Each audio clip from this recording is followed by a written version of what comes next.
Just the most reaching memory of your breath on the grass, of smoking horses, and waving farewell.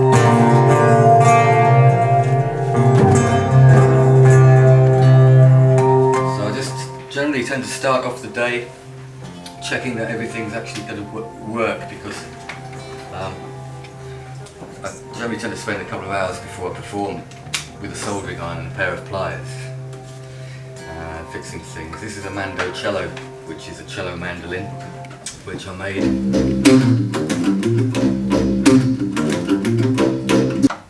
An acoustic guitar by Nick Benjamin of Lewis.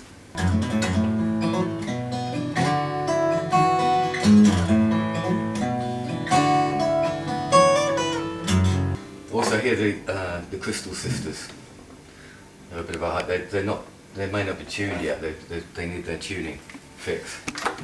This is something I made. I used to make instruments, the mandocello and the dulcimer.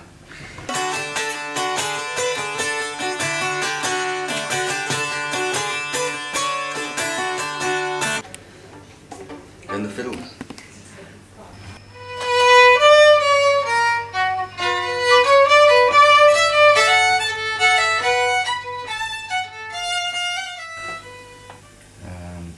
That probably covers most of it.